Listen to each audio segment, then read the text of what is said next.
A group of cities near Table Rock is using some innovative technology to protect our water from contamination. They're turning human waste into safe-to-use fertilizer that looks just like this. Police say that same car right there had just been part of a rolling gun battle. And Maria, there is a lot of debris. Shingles are everywhere. Pieces of siding everywhere, and you're going to find this all over the place, these priority mailboxes. Breaking news out of Las Vegas this morning, where at least 50 are dead, at least 200 more wounded. I want to show you one more. This woman, she came out of the hospital. Check out what she's wearing. She's still in her gown, and she's saluting as that procession goes by. Police say the officer responded to a domestic violence call last night, got shot multiple times. And this just in, I want to mention this, Las Vegas mass shooting, we're told, has no known nexus to any kind of overseas terrorism. That just coming in from a U.S. official. Good morning. That heat will be turned up just a little bit more today. Here's Brandon with the high temperatures and if we'll get any relief soon. Well, it's going to be a few days away, but starting off a little warmer this morning compared to yesterday. We're 72 in Springfield. That's 2 warmer. 76 in Joplin. It's 71 in Rahwah, 72 in Salem, 69 at Mountain Home. Just in the off chance you're headed to St. Louis today, they're 81 right now, and they hit 100 yesterday. That's not the heat index, by the way. See, it's not that bad here, but it is going to be a little warmer. Here's your hour-by-hour forecast. 10:30, we're 84. 12:30, 88, and we'll add a few to it. We'll do around 92 this afternoon. And the heat index, at least a few warmer than that. In fact, I think it may hit the 100 mark, particularly areas just north of Springfield. The heat index probably pretty close here, around 96 or 7 here in town. I can do one better than that. Tomorrow looks to be the hottest day, and then at least a chance for some relief coming up later in the week. I'll tell you about it coming up in a bit. Thanks, Brandon. We begin with an update on a church bus crash near the town of Roach in Camden County. The Highway Patrol says 14 children wound up in the hospital with minor injuries. Now, these photos right here come from Amy Wilson and the Lake Sun Times. The crash happened yesterday on Highway AA, north of Highway 54. The patrol says the bus flipped after the driver failed to negotiate a turn. Nearly 40 people on that bus were headed to a church camp. The injured children range in age from 11 to 14. Springfield is working to make 2 major intersections safer for you. Traffic engineers say Battlefield Road, National, and Campbell Avenues are the most congested and dangerous. They say the problem is the right turn lanes. Drivers often use those lanes the same way as highway on-ramps, paying more attention to merging into traffic instead of the car right in front of them. We're actually going to reconfigure those right turn islands to actually flatten those out. They're more likely to stop, look for somebody approaching, and then proceed with their turning movement.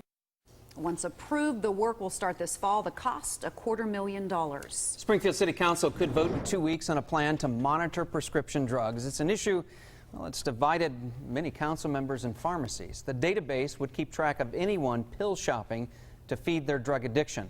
The city of Springfield would piggyback onto a program from the city of St. Louis. Now, supporters of the database say the opioid epidemic is a really big problem that needs to be addressed. We're reluctant to prescribe those sometimes just because we know there's so many problems out there.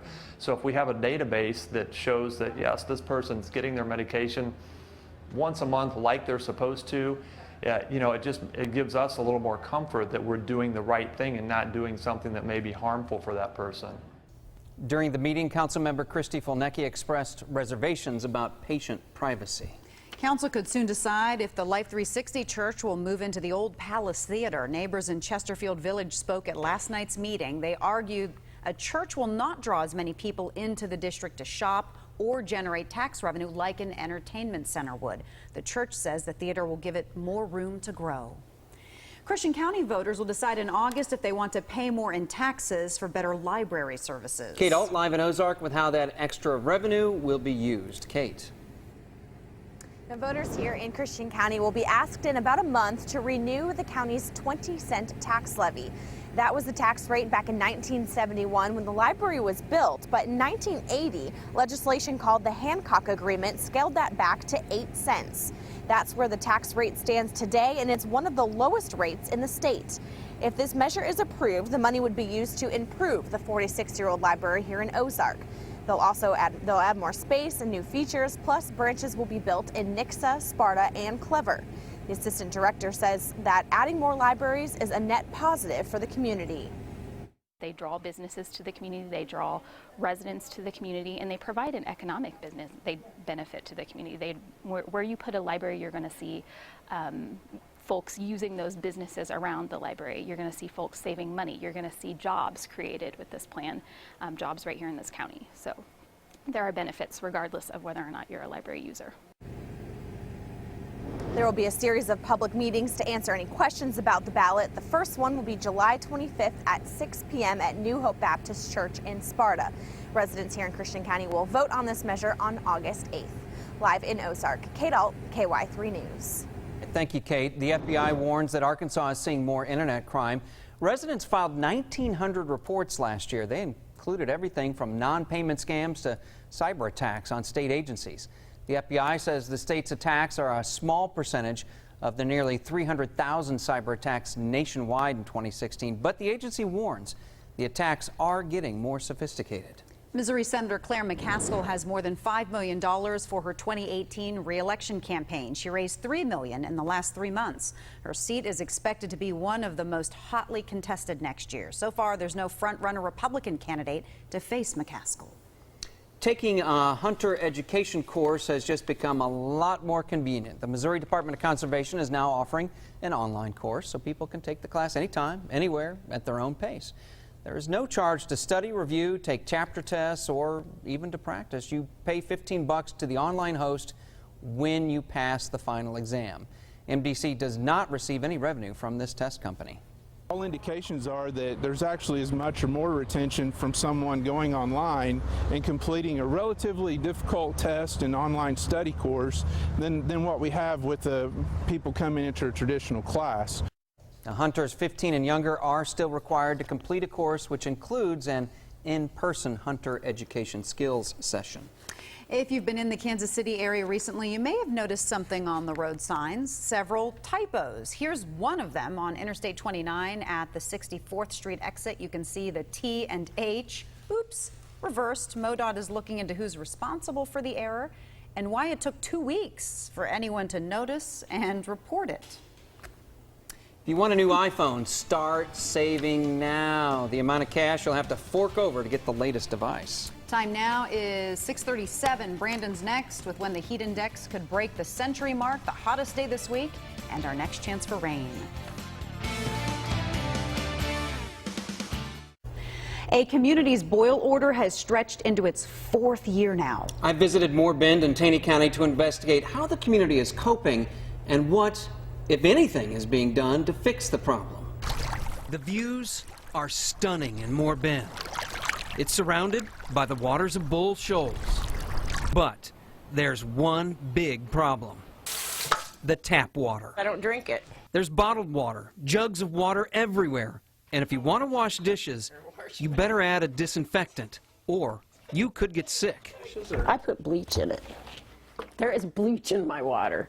And if you want to brush your teeth, you better grab this. The state issued a boil water order on February 5th, 2013. 2013. And we were just informed. Celia and her neighbors get their water from 2 wells. The wells are under these small white buildings. The state says it issued the original boil water order due to E. coli, or fecal bacteria, in the wells. I got sick, got plumb down. We're paying for a product that's total crap. The state even gave the water system a cleanup plan a couple years ago. But the residents here never thought it would happen. Now they've built up 4 years of skepticism. And by the way, the water bill's gone up in that time too. After they raised the rate, I couldn't even afford to water my chicken. That's all I used it for. If it's bad water, it's not even good for the chickens. State regulators eventually filed a complaint. It could lead to fines. In testimony in this case, a state examiner had this to say: Moore Bend has failed to properly test the water supply to its customers, has failed to provide adequate documentation concerning chlorination, has failed to properly notify its customers of the boil water order that's been going on for so long, and the state says the water system has cast iron pipes, causing discoloration of the drinking water. Oh, it pisses me off to no end. I mean, it's not right. It's not right. How come it's taking so long to do it? We wanted to talk to Moore Bend about all these issues. Hi, Paul Adler from KY3. But they hung up on us twice before saying no to an interview. In case documents, Moore Bend's lawyer denies the state's allegations. The company also says bacteria levels no longer exceed state standards. But the people here aren't buying it. They're just paying for it. But their minimum charge is $38 a month just to have their E. coli water. We have the privilege of paying for it. Moore Bend, beautiful, peaceful. But if you visit, here's the advice.